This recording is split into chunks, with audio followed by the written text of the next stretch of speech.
Wonderlijke sprookjes. Sneeuwwitje.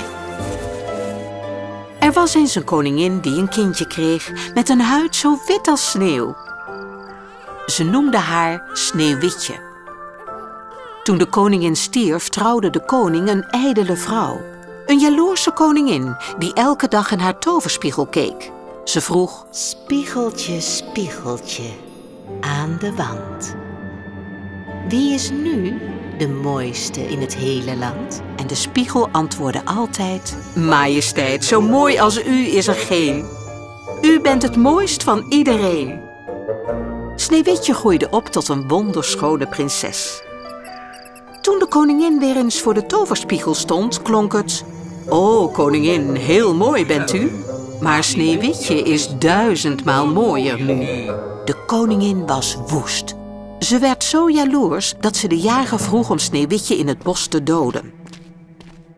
Maar die kreeg medelijden met het prinsesje en zei: ren vlug weg, meisje, veel geluk.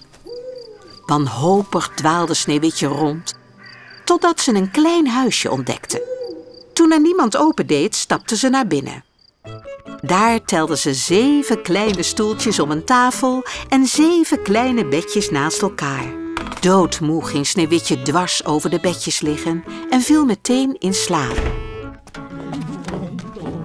7 vriendelijke dwergen kwamen thuis na een lange dag werken in de bergen. Toen ze Sneeuwwitje zagen, waren ze heel verbaasd. Maar gelukkig mocht ze bij hen blijven wonen.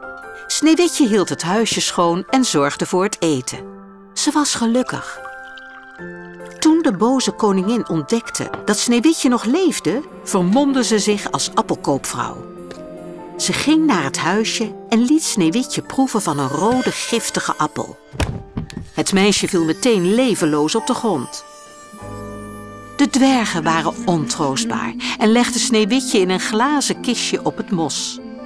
Op een dag zag een prins Sneeuwwitje en werd op slag verliefd op haar.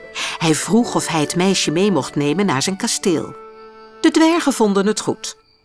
Toen ze de kist optilden, struikelde een dwerg en viel de kist met een plof op de grond.